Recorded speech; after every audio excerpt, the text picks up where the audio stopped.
You're listening to The Classroom Collaborative podcast with your hosts, Dee Wills and Rock and Adam Peterson. Here we go. We're so glad you're here. Let's get started. This episode of the Classroom Collaborative podcast is sponsored by a live studio zoo. Need to increase student engagement or improve student outcomes? Then let us tell you about our sponsor. Alive Studios uses 3D augmented reality animals to create magical learning adventures for kids.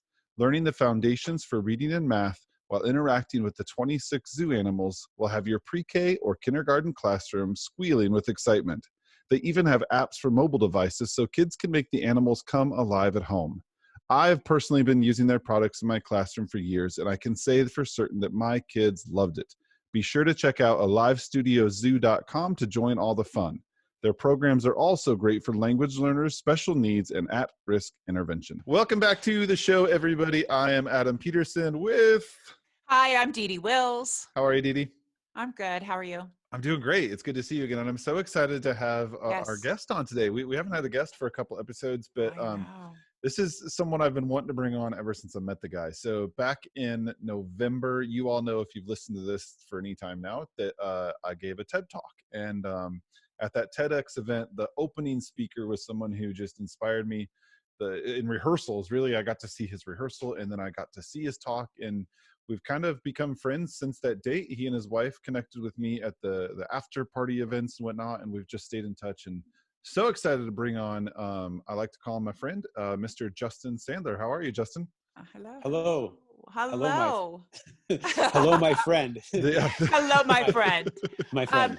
Adam makes friends everywhere he goes, but he always makes the best friends. So I am so glad to officially meet you. And for those people who have not heard of you before, could you just tell us a little bit about yourself? I mean, it's pretty fascinating, you guys. So hit it, Justin. Boom, here I go. Well, Dee, you can be my friend too, okay? Okay, good, yay. Yeah, because I like making friends also. You can ask my wife. I make friends with the cashier at Trader Joe's. I talk to everybody. I mean, I think I remember that. I feel like Mary Lou was trying to pull you out of the bar, and Trisha was trying to pull me out, and we were like, we need to go to sleep because we got to wake up and speak tomorrow. Yeah, that sounds about right. Yeah. So, well, for starters, thank you for having me on. It's awesome to be your guest today. And I'm really excited to get to share, hopefully, what we talk about can help or inspire those going through life right now in today's crazy world. Yeah. You asked about me. I'm not going to give you my whole thing, but I'll give you just a quick who I am. And if anybody wants to know more about me, I can give you some links later on to find me. But my name is Justin Sandler. I am originally from Chicago. I'm talking to you guys live today from Los Angeles, where I've called home for many years now because I work in the entertainment business. My college education was at Indiana University, in case any Hoosiers are watching. But out here in LA, I've sort of worked on every aspect of the entertainment business professionally. I'm a director, writer, editor. My wife and I own 3 Cube Studios, which is a production studio for film and photography. And we do have some of our own productions out, as well as projects we've been hired to do for other companies and whatnot. I've also, for a very long time, been a performer professionally as a drummer and as an actor. And I've gotten to really enjoy a pretty exciting career in both music and in film and TV. Got to work with a lot of great artists out there as far as music goes, a lot of great actors on the screen. I've gotten to tour and record records, and really the experiences that I've lived over my life have been some of the most wild and crazy stories that I'll have to tell forever, and things I would have never experienced had I not just, kind of gone for it. And it hasn't been easy. Yeah. Well, I mean, it sounds a crazy ride. It sounds like just like a normal life then, right? I mean, like just everybody else. I'm in a rock band and I do acting and producing, and I love pretty amazing. It does. And the cool part is, and we had the chance to spend the weekend together here and there at dinners and whatnot during the TED event. And this is like the stereotypical life. If we had to go that route, like people, I just picture people who have the career that you have and have been in that, like some people wouldn't be as approachable or as personable, and you and your whole family, like your parents were there, your I think your aunt and uncle were at the event. It was the best conversations I've had with strangers in a long time. So I think that speaks highly to the type of person you are too. And I think that's really why we wanted to bring you on this show, is your message was so good, but you and your wife are just awesome people to hang out with. And I'm glad you mentioned your story for this time, because we're in such my friend the other day used the word uncharted territory, right? Like, this hasn't happened in our generations of our lives, No, what's going on right no. now in 2020. So after, I mean, I wanted to bring you on before that, Justin, but after now going through what we're going through, there's a lot of people who are in this quarantine that could really hear your message. And Yeah. we don't have to do your whole talk, because I want them to go watch your TED Talk too when it's available to watch. But I want people to hear your message, because it was a really cool story. I remember just sitting back when I first saw you. I knew we'd kind of connect based on seeing you on stage. I'm like, yeah, that guy's kind of like my style. And then I heard you talk on stage, and I'm like, man, this you're not a teacher, but you speak to what teachers need to hear, what everybody needs to hear. So your talk at the TEDx event was called Embrace Love Free. And I kind of want you to tell your background of why you got there, because it's a fascinating story, but also share a little bit of your talk and the message that anybody listening today can take your message and push through this quarantine and this pandemic. Awesome. I am more than happy to take you guys down that road. So you mentioned Embrace Love Free, and that is, that's actually become more like my motto, my roadmap, my philosophy for life.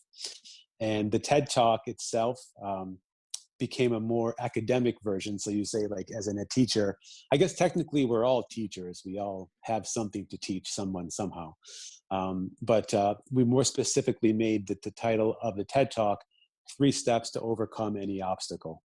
And I gave a more academic version of my story versus the way I've been sharing it previously in more of a storytelling platform, just for the format. But essentially, I had been enjoying a good life, of course, not without its ups and downs and crazy challenges and stuff.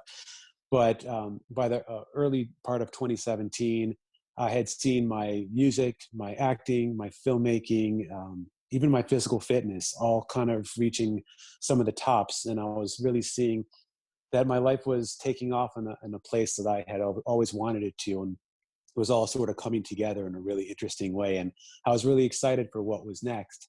And by April of 2017, right before I was like getting ready to launch into another project, I had to take a little detour and go to have a CT scan because I had felt pretty ill and was having a lot of chest issues.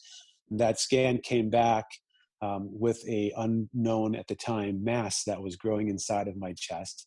And after being referred through the doctors at UCLA and doing insane amounts of testing, I found out that I, in fact, had cancer. And I was diagnosed with a germ cell tumor, which is an embryonic-based misplaced cell. So nothing I did, nothing I could have done to stop it. It was a misplaced cell from way back when that just came alive and started to just grow exponentially, and it grew fast. By the time we found it, it was almost 14 centimeters long, and it was in my chest here. It was pushing my heart, my right lung, my main veins, and other things as well. It was like doing some of that kind of stuff. And so as this thing was so aggressive, we had to be even equally as aggressive with the treatment plan. And I was thrown into this tailspin. I had to move into the hospital. I was rigged up to chemo. They installed a port in my chest. A little shot right there. Yep. And I wore this port and did chemo, 3 different kinds, 24 hours a day, week at a time. So I literally was living in and out of the hospital for the entire summer of 2017. And then once we finally had the tumor was finally contained and all the cells were dead, it left behind a rock, basically, which we had to do a full open chest surgery to remove the tumor. And with it, I lost, a good part of my right lung. I lost part of my heart's pericardial sac, and my main superior vena cava vein was rebuilt and using bovine heart tissue. I mean, it was a whole like sort of redoing of my anatomy. And I found myself as well later in the year having complications from the surgery and being rushed into the hospital. My heart was collapsing, and I was rushed into the hospital to have emergency heart surgery. And then I had a second heart surgery a week later. And, basically that year just kicked my ass. And most people, rightfully so, would have been pretty beat down from that. I think a lot of people wouldn't have survived it. And I know I definitely, faced my own mortality many times. But I did get through to the other side, and I've been really, really hard at work rebuilding myself and my life and my body and my stamina and growing my hair back, of course, because I lost all that ever since. But I wanted to just kind of quickly give you guys that medical journey so that we can really go backwards now and dive into the kind of beautiful, magical journey of it all and how that applies to what we're doing today.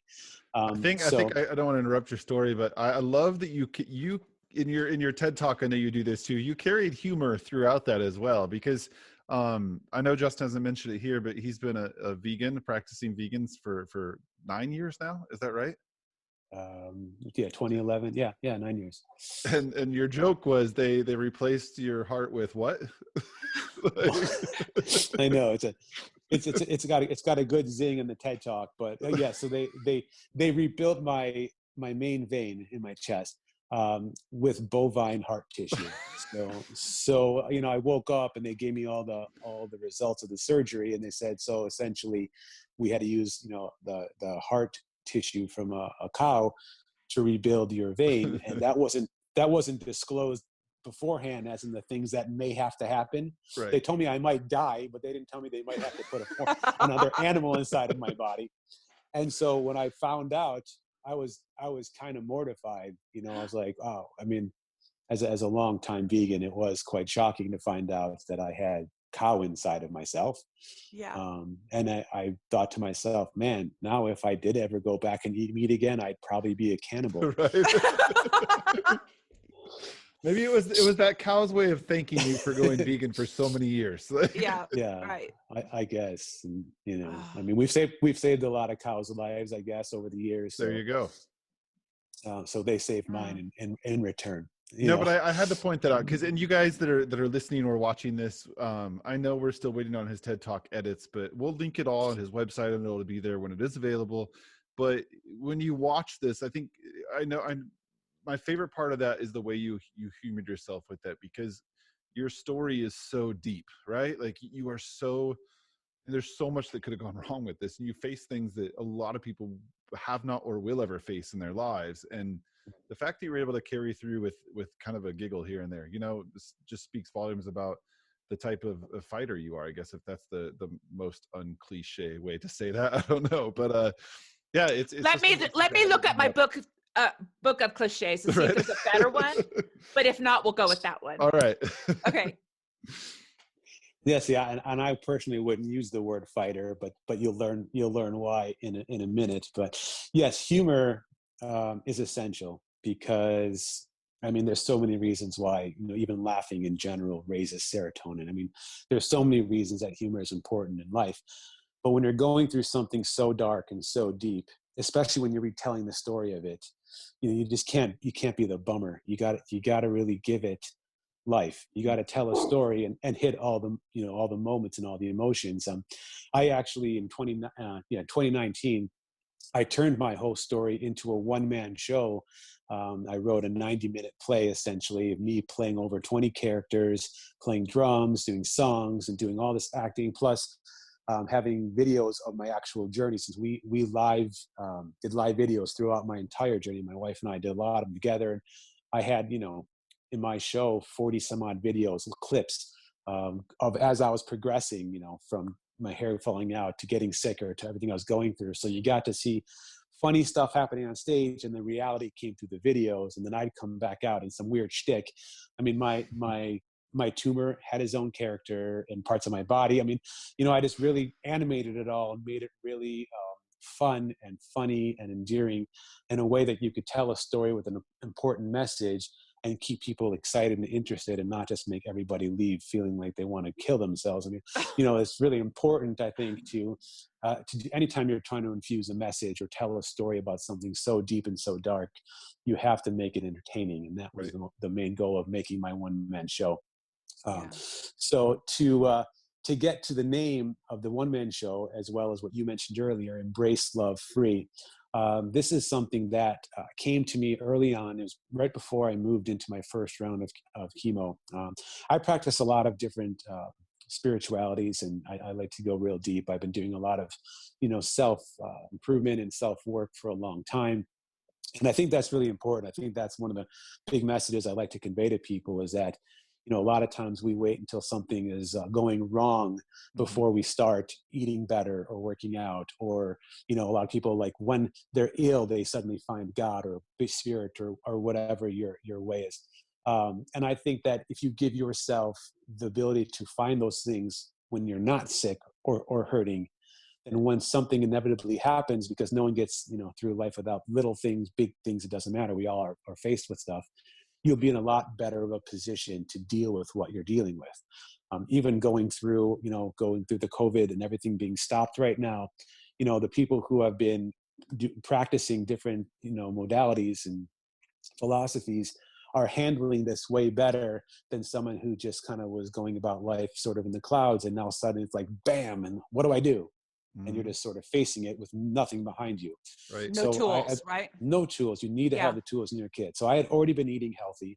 I had already been vegan since 2011, already been working out like a madman, practicing Buddhism, meditation, journaling, personal development, all the things that I think gave me the power to, when something happened, I was able to sit with it a little bit and be like, oh, okay, it's shocking, it's crazy, everything is like a whirlwind right now, but let me sit down and see if I can quantitate it. And I was really deep in chanting, and while I was doing that, I just sort of let go, and I started to hear the words, embrace your cancer, love your cancer, free your cancer. Like, it just started to come to me. I was like, what does this mean? I didn't really understand it, but I held on to those words, and I remembered those words. And once I finally kind of got over the shock of being diagnosed as a cancer patient, and I was moving into the hospital, I got into my room, I started to put those into practice. And the way I did it was, I learned that embrace, being the first step, was so important. And I guess, to make this sort of easy, and so I don't talk for an hour here, I'll It's a good explain story. Talk away, man. I'll explain how I did it, and how we can compare it to what's happening right now. And I'll put those together. This might be easier this way. Because inevitably what happened to me was, I was put in a situation that I didn't want to be in, and that I had no control over. Sound familiar? Yeah. We're all quarantined at home in a situation Right. we didn't want to be in, and we have no control over it. Right. And a lot of times, people will sort of go into the state of trying to deny it, but you're just living in denial. You can't say, like, I couldn't say I don't have cancer. It was there. I couldn't close my eyes and wish the tumor away. It was there. So by accepting, that's where the power lies. So whether it was me accepting my cancer, or whether it's you accepting what's happening in the world today, and what's happening with you in your personal lives, wherever you are, the first step in taking on the obstacle that you're facing, for me then it was cancer. For everyone now, it's maybe the COVID, or maybe it's the byproducts of what's happening financially to us, or we're all being faced with obstacles. And the reason that I wanted to do the TED Talk was to give people the 3-step tools to face any obstacle, not just an illness. So embracing my cancer didn't just mean saying, okay, I have cancer, I agree. It meant, I have cancer, I accept. I see you, I hear you, I get it, you're there. I don't deny that you're there. I can look at this now and say, okay, I can embrace the world I'm in, and know that I have a long journey ahead of me, a difficult road ahead of me, and it's not going to be easy. But if I start today by embracing what I have and what I'm going through, and accept it all the way through and through, then it gives me the best fighting chance to even move to the next step. And that embracing also comes with giving you great power, because once you embrace something and take it on, you take ownership of it. Cancer didn't have me. I had cancer. I owned it. I embraced it. Right. I held it close to me, and I said, okay, I can do this now. What do I need to do? What's the best way to go through this? And it gave me a clear mind. So you say, okay, I'm going through all this struggle right now in the world. How can I embrace it, accept it, so that I'm not living as the victim of it?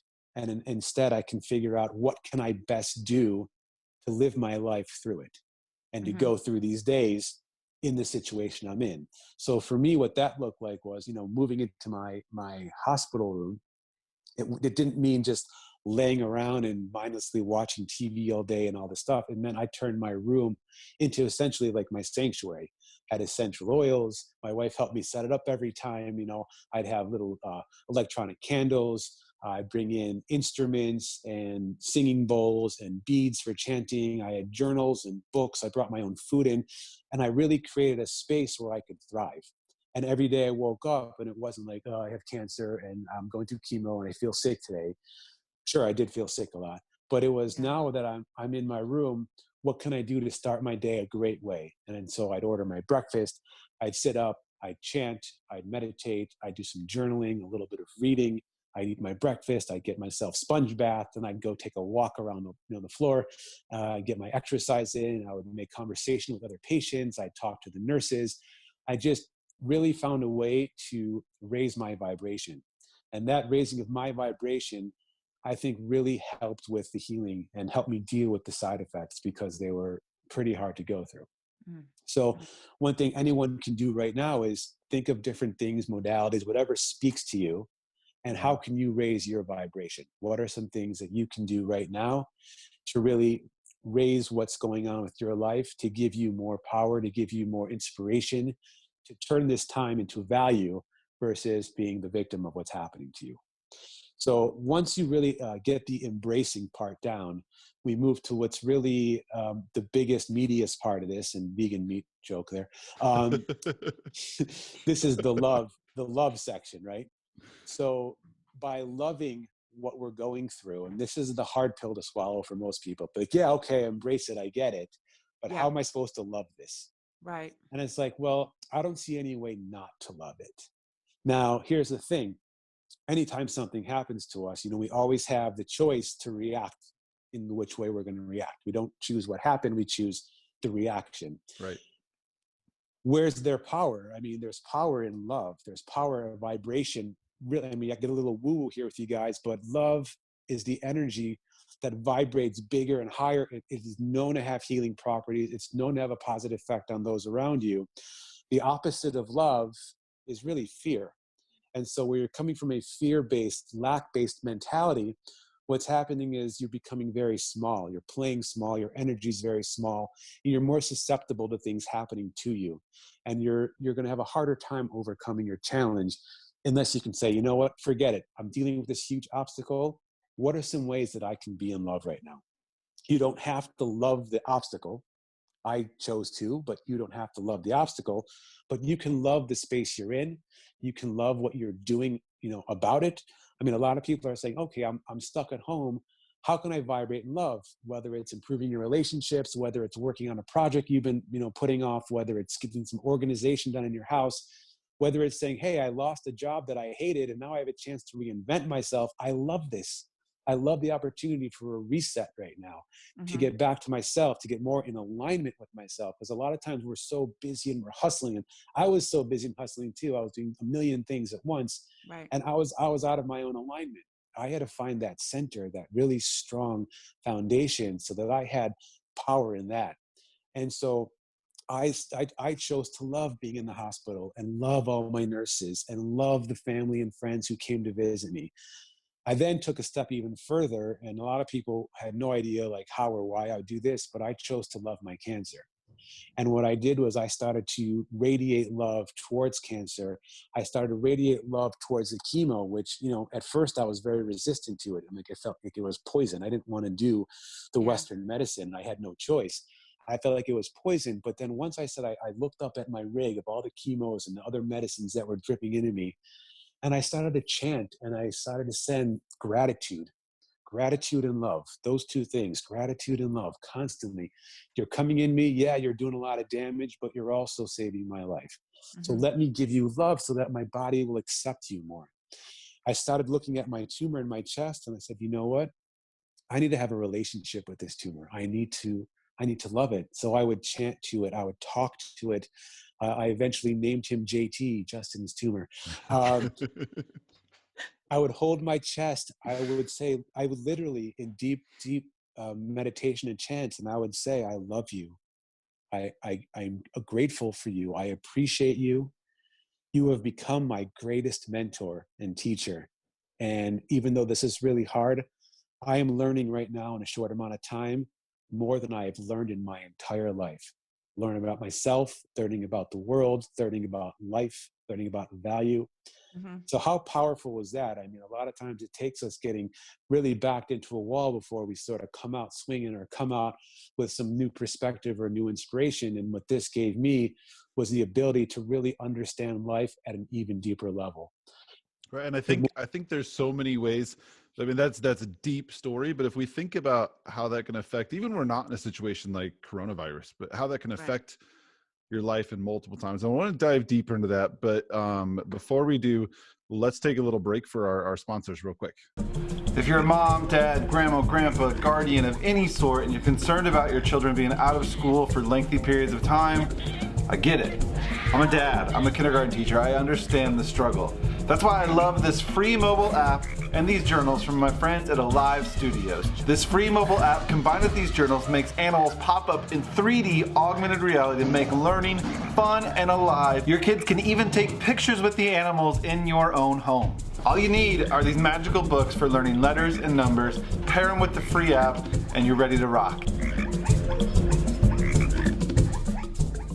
All right, everyone, we are back with Justin Sandler, and we're going to continue this discussion, but I'm sorry I cut you off there, but I said I wanted to dive deeper into this because we do have a lot of educators to listen to this, and I think that this story can go so far beyond the current situation of COVID-19 that the whole world is in. I want educators to think deeply, and this is not so much at the level of, you know, life or death that Justin was facing, but think about when we start our years in our classroom, the brand new year, and we've got that one child, right? that we are just fighting with mentally, and we're trying to figure out how we're going to connect, because sometimes it takes a little bit. And I think these steps, while that's a whole different scenario, can come into play. Like, how can you embrace the behaviors you're seeing?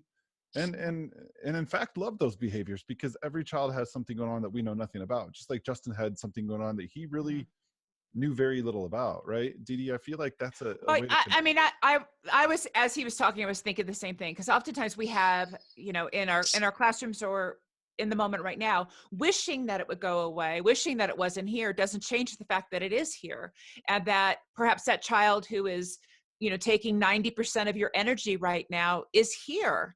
And so when we embrace that child, and then, you know, teachers always talk about loving that child, right? I think the child that needs the love the most is the one that's sometimes the hardest to give love to, right? And so anyhow, those were the connections that I was having.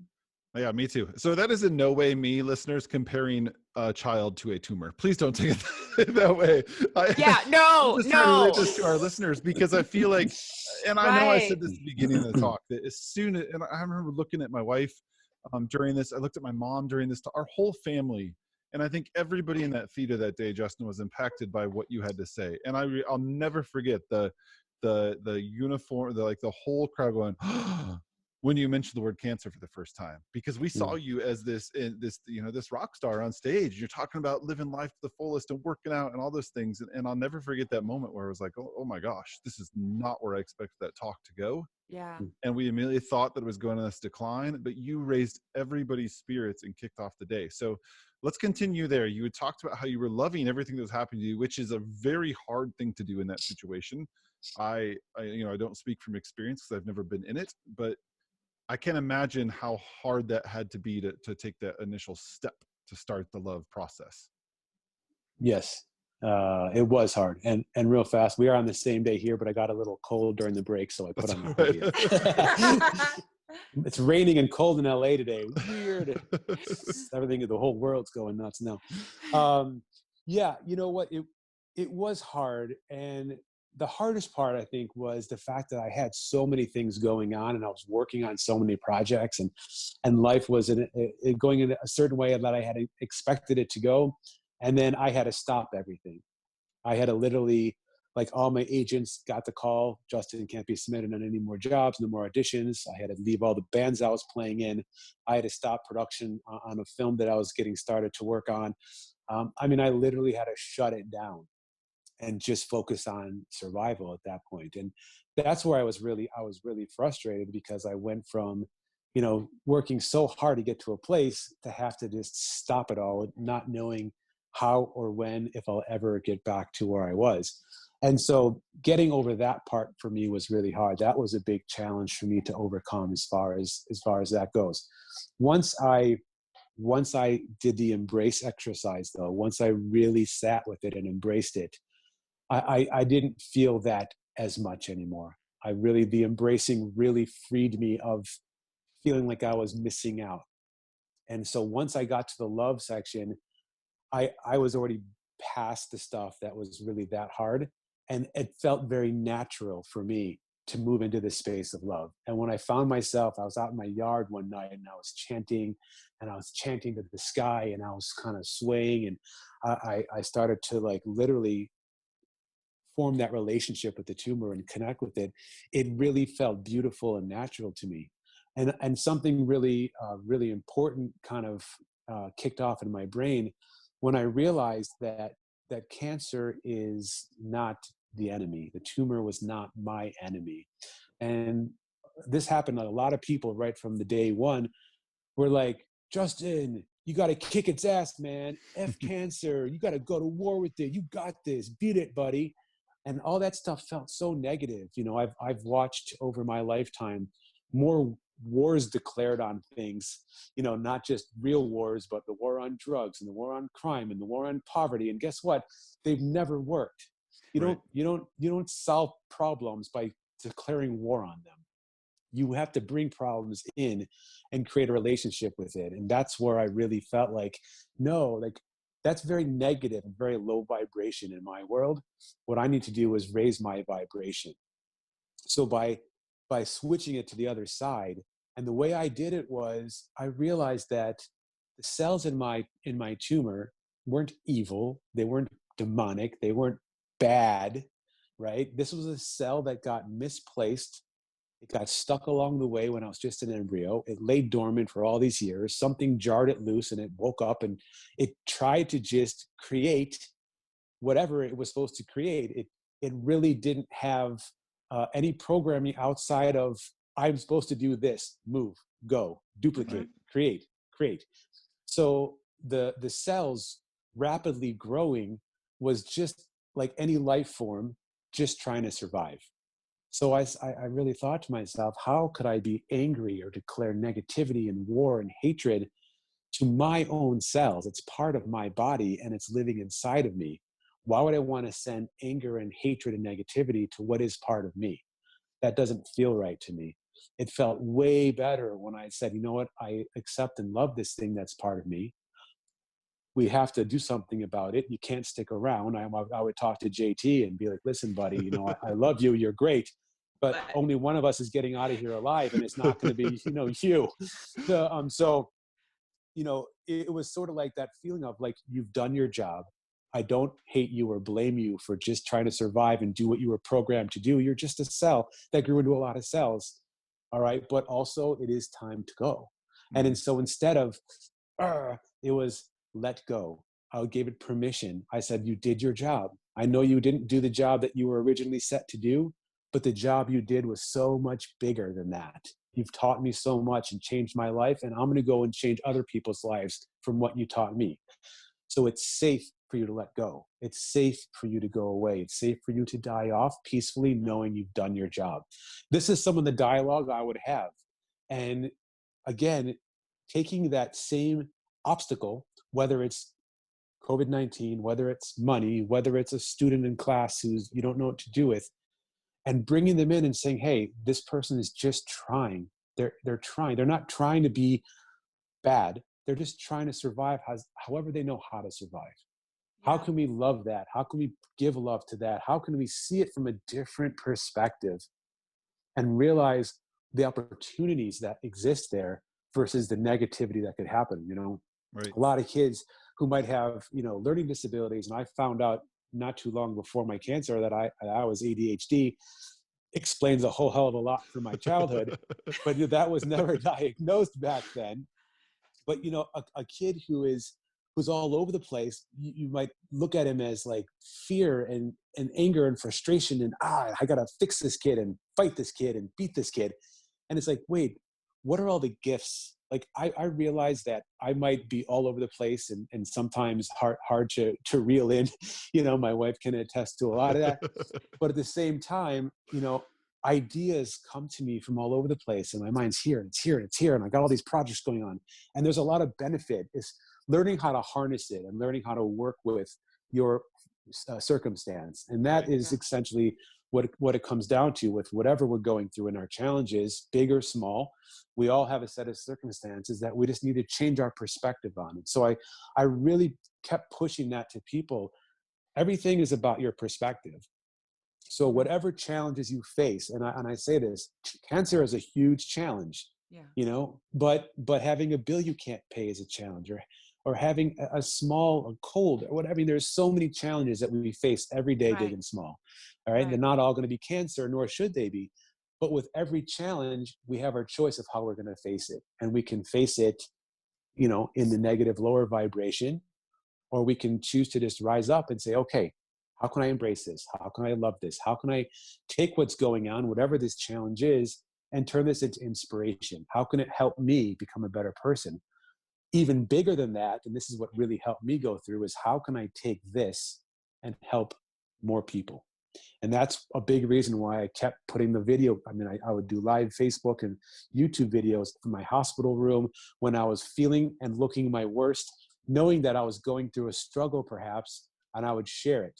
Because it's just going to say, look, I'm not just going to show you the rose-colored glasses of the online social media where we only show people our best and it's not real. I wanted to show people reality. I'm going through this, but I always ended it with a lesson. But this is what I learned from it. And how can you apply that to your life? And when I realized that I could take everything that I was going through and give that back in I don't know how big of a way, people started reaching out to me slowly and letting me know, your message is hitting me. It's helping me with this. It helped my mom with her cancer. It helped this person, that person, this person, the other person. You know, it just really just started to multiply. And I saw that there's a bigger reason for me to overcome my challenge. And that reason is all the people out there that I could help. So I took the pressure off of myself to just live for me. And I said, I need to live for everybody. And that was really a huge thing. And I got some interesting opportunities throughout. Like, for example, I play drums every year for this student recital. A friend of mine teaches all these kids, and there's this beautiful recital. And I just get down and I back them up and I accompany them. And I've watched these kids, you know, grow and evolve over the last 6 years doing this. And the event came up during my rounds of chemo on the day before I was going to move into my third round. And I was bald and hairless, and I felt weak, and my fingers were tingling, and it was really rough. But I said to my friend, I go, I'm still going to show up and play this, because even if I can't play out all the way, I'm going to do what I can, because there's a really important message to the kids. And that's showing them that, you know what, no matter what, you got to give it your best. You got to try. You got to be triumphant. You may not be able to do what you want to do or hope to do, but man, you just give it your all, and that's going to be more than enough. And I showed up that day, and I showed up for those kids, and they recognized that, and they were inspired themselves by that ability to just overcome, and they could then overcome whatever may be keeping them from their lives and their challenges as kids. May sound a lot different than our challenges as adults, but it's not the same. It's relative. And so it applies to all of us when it comes down to that. Wow. So, I feel like what you just said, like, it might not be going the way you want it to go, but you're still going to face it, is speaking to exactly what's going on right now. Because I mean, if anybody that follows social media and you've seen the praise going on for, you know, everybody on the front lines. It's insane. And this should be the new normal, the praise that we give these type of people, right? But Right. the Right. praise for the educators out there has been insanely awesome to see too, because Yeah. this is something brand new to teachers. And a lot of people that aren't teachers don't understand, if you don't live with a teacher, understand how much really harder they are working. Like I don't think I've ever seen Trisha as stressed as she is, like trying to set Yeah. up a Zoom call with 20 second graders, you know, like, so teachers Yeah. are doing the same thing you do. Like they're seeing the positiveness and taking it head on. And Didi, I know you've seen a lot of that in your Facebook group. And Yeah. You know, and one of the things that you said was you went to that recital, you showed up, even though you knew you weren't going to be your best because of everything that you were going through physically. And I think that teachers also are, you know, showing up on these platforms that they've never been on before, and their lessons are glitchy because they can't get this to connect and that Right. to connect, right?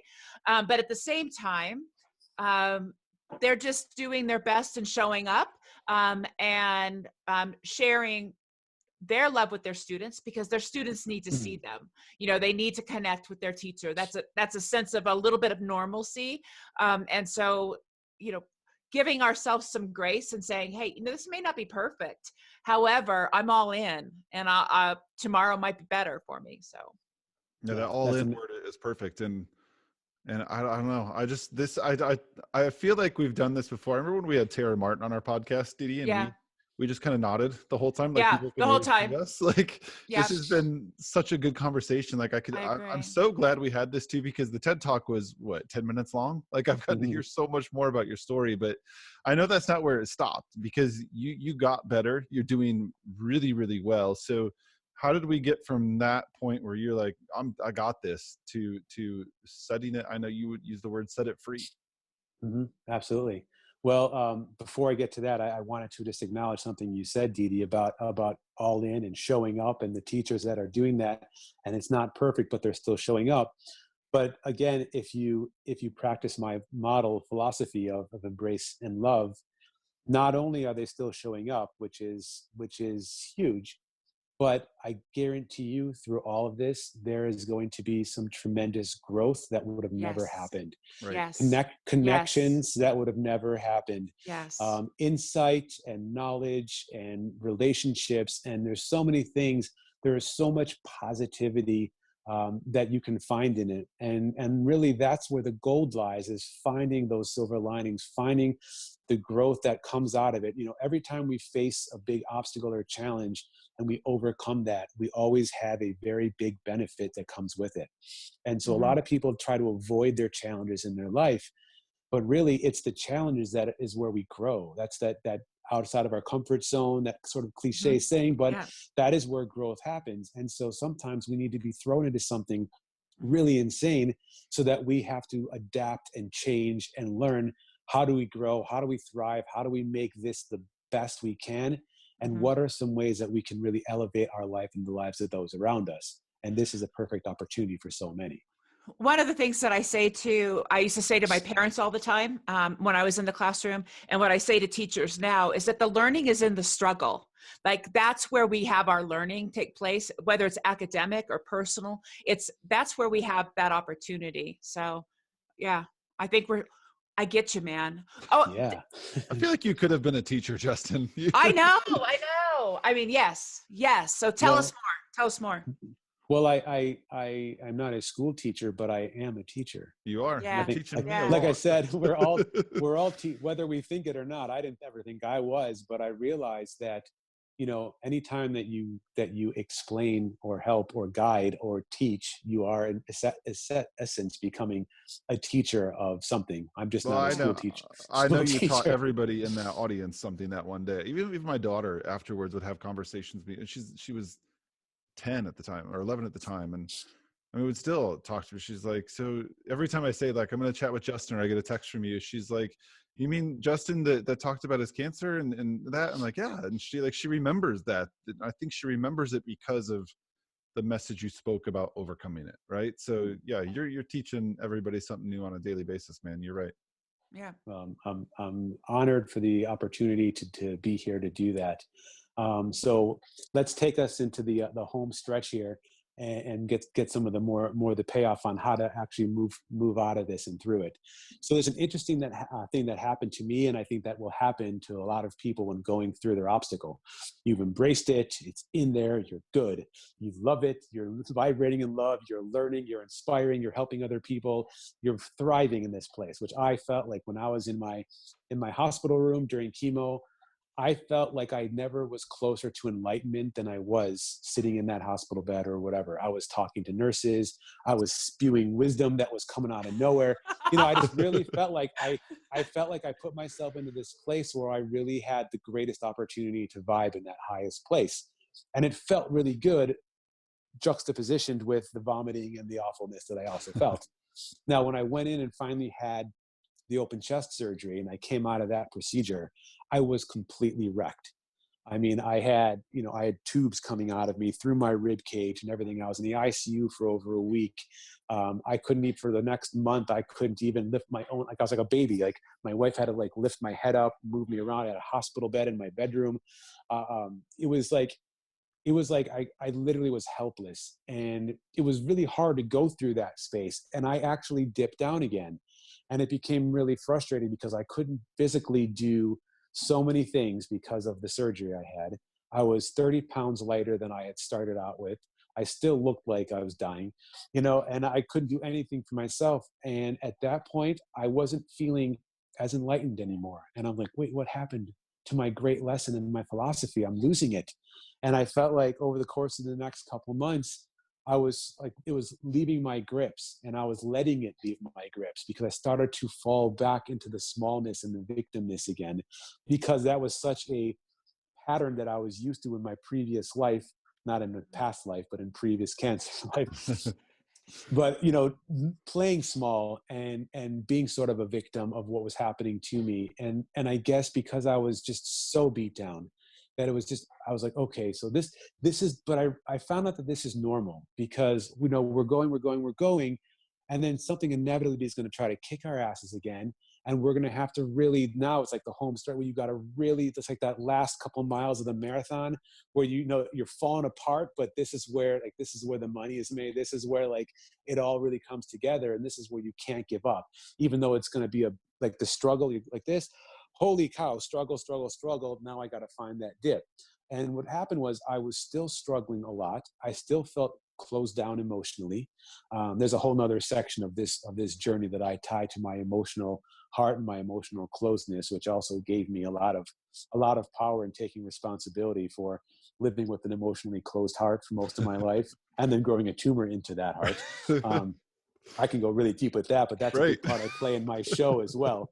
But that gave me responsibility. I took that ownership, saying, hey, maybe I contributed some way by living this way, metaphorically, energetically. I mean, it happened, and so I still hadn't learned all the lessons I was supposed to learn, and I was falling backwards again. And it showed up in the fact that come that mid-December, as I mentioned earlier, I was feeling really weird. I had rushed into the hospital. They couldn't figure out what was wrong with me. They sent me home. I had an echocardiogram with a new cardiologist, a week later. And after I left, I got calls blowing up my phone asking me to leave where I was and rush to the ER. When I got there, I literally showed up. And, like you go to the ER and it's like this whole song and dance, and for hours you're waiting in the waiting room and you hope to get seen. I walked in and said, hi, I'm Justin Sandler. And they said, come with us. So Wow. like they already knew I was on my way. I was rushed in. There was doctors coming in street clothes. It was a Saturday, so they were being called, on call. And they told me that I had a cardiac tamponade and my heart was collapsing under a liter of fluid. And I was literally rushed into a surgery, and they had to literally pump this fluid out of me while I was wide awake because I had just come from a lunch party. And, going through that, and then a week later having them do another surgery of my heart, and they had to cut a pericardial hole that's in the sac around your heart, a hole in the bottom so that my heart could drain fluid should it ever build up again. And they also had a test for cancer. They were afraid the cancer had gone into my heart. It didn't, but that was a really also interesting metaphor, if you will, that I had a closed heart. I got the tumor off of it. I was still sort of closed. And then we literally surgically made a hole in my heart. a hole for me to experience life again. And I really saw that as such a powerful awakening that I realized that, oh my goodness, I have to, keep this going because I'm not there yet. I'm not on the other side yet. Like they said, I was cancer free, but I'm not done with this journey yet. And I went through those heart surgeries. I got out just in time to start New Year's of 2018. And I really, like, from those heart surgery, I was so beat down. I had no energy, no stamina, no life force. And it took many, many months of sort of living in this world of not knowing, like, if I'll ever get my strength or stamina back, and what am I going to do? I can't work. I can't do anything. I feel so helpless. And so what happened was, somewhere a few months after that, I had this grand awakening, and I realized, I was like, whoa, I've been preaching embrace love free. The cancer is gone, but I have not freed the cancer from my body. I have not freed the concept of still being a cancer patient. I wanted to still be treated as treated special. Like, I'm the cancer guy, like, treat me nicer, give me more things. Like, like, it was easier at times to be the cancer patient. And when I found myself actually fantasizing about being back in the hospital, that's when I really realized that, oh my goodness, I have not freed this obstacle from my life. And that's when I had to do some really deep emotional and philosophical and energetic work, and say to myself, okay, I have conquered this on a physical level. I learned how to embrace it and live through love. I've learned how to help other people, but I can't go out there and really share this message and this concept until I fully complete this cycle and free the cancer energetically from my being. And I got to work on that. And I literally went through a transformation where I let go of the concept of needing to be the patient anymore. I let go of needing to be associated with Justin cancer patient to Justin cancer survivor. And by making some of those small shifts, I started to elevate. I literally felt it physically. And I felt like the light shining more. And I'm like, wow, I'm moving past it now. I'm understanding now the point of what free means. I really have to let that go, thank it, gratitude of always, and let that go and let that be part of my past now. And I need to now go forward with a totally new trajectory. And making that shift was so key. And while, we're going through the struggles of today, that's another big point, is that eventually, hopefully, we'll get back to some sort of what life was like before. It'll never be the same, but we're going to get to a new life, I hate the new normal term, but we're going to get to something that is different, a new trajectory.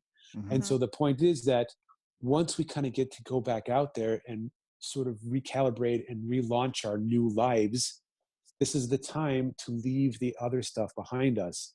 Whatever kept us home for however many months, and whatever we had to deal with during that time, whatever challenges we had to face, it's time to bow, thank you, gratitude. I can move past this now. Mm-hmm. And when you let that go and you make peace with it, which is a really important thing, is to really be at peace, not just forcing it and faking it, but really going through the steps, even if it's really hard, making peace with what you had gone through, making peace with the said obstacle, and saying, okay, I'm there. I can go forward now. Let's do this. Let's see what adventure lies ahead. Mm-hmm. What can I do with all this life I have in front of me? How can I help people on the biggest scale ever? I thought I'll write a one-man show, share it through my, performing skills and do it that way. Wait, what about doing talks? I started getting, brought into to speak to different organizations. I spoke for UCLA. I got a huge honor to get to speak for the Gold Humanism Honor Society for UCLA grads or medical students, and impart wisdom on the future doctors of tomorrow. Like, I really started to see that as I got to tell my story, I was able to really impact people's lives. And I realized that I had to complete all 3 steps to have the confidence and the facilities to go out there and teach all 3 steps of this. And that's what eventually led into me getting accepted into TEDx Normal, where I met Adam and we got to do our TED Talks, which was, sort of like not the top of life, obviously, but it was definitely a milestone to hit, to be able to give that TED Talk and quantitate my story and share it academically with a 3-step method, and realize that I can hit that stage and really share it. And then I started working on a book since then, because now I want to take the 3 steps and expand upon it and telling my story to really give way more depth and insight, so that when you can really dive in at a much Right. deeper level, you can grow and gain so much more for it. So that was for me such a powerful way to put a finite ending on the obstacle, reap the massive benefit of what life has for me now, because there's been a lot of them, and then turn around and say, what are all the things I can do, and how can I touch so many lives, and what can I do next, and look at all this opportunity. And look, I still struggle, I still have my days. That's a human thing. Yeah. But it's about not getting trapped in that. It's about honoring, oh, today I feel a little crappy, so I'm going to honor that, I'm going to own that, I'm going to sit with that, and I'm going to do some exercises to get me out of that, because I know that even this is considered an obstacle. And if I can overcome today's crappiness, I can find benefit in what needs to come over this day of challenge. And so that's where I'm at today, where I feel like I really saw this thing through in all areas. And I'm at a Mhm. place where, just like I'm on the talk with you guys today, and your audience, hopefully at least one person got a bit of nugget there that they can apply into their lives. And I just think that it's just, for me, an amazing opportunity to keep going, to keep growing as a person, and to keep sharing my story with every platform I can, possibly get it on. And that's Right. where we are today. Well, it's I definitely mean, one that needs to be shared for sure. yeah. I mean, nobody would ever dream that this moment in time is something that is positive. However, I mean, you can look through and see so many positives that are coming out of it. And what are we going to carry with us on to the next? And you said your trajectory, because we're not going to go back to what we used to do. Things are going to Right. be different, right? So how do we take this moment in time, everything that we've learned, and how does that change the path that we go in the future? Well, I think some of my favorite things that I've seen, and I know there's there's something about COVID-19 everywhere you look on social media or TV, but Yeah. then I really like the term you used about a new life, and it kind of makes me want to get rid of that new normal term. But one that I saw the most really related to students and people with children, and it made me think of my daughter and my son, because I can't imagine while the rest of us are facing this, I can't imagine what is going through their little minds right now. Like, this is, my daughter said to me the day, she goes, our teacher on a Zoom call, Dad, said, we're going to be part of history. I'm like, you are, kid. Like, you're going to be part of history books one day. Like, people are going to write about what's going on right now. But I've seen so much, and it's made me feel, I guess, on my good days, like a better dad, because I've gotten to witness so much about them that I don't get to witness when they're at school. So Mm. that's been my way of looking at this in a positive light. Yeah, it sucks that I'm not working. It sucks that we're stuck at home. But then you look at those things, and the positive not working is I get to be at home with my kids, and the positive of not having to go to school every day is I get to see them learn. And I'm going to take what you just said to heart, that there's positives in all of this, Mhm. and it's going to be different, but it's going to be better when we come out of it. And we will come out of this. It's going to pass. Yeah, this is a great opportunity for a new reset for people. This is a great chance for people to slow down for a minute from the hustle or the zombie-filled life they might have been in before, and Yeah. stop and be like, whoa, I have time. Let me reevaluate. Am I happy with what I'm doing for work, for life, for love, whatever the things I have going on? Does this fulfill me? Or is this a great chance for me to stop and realize, what else can I be doing? What more can I be doing?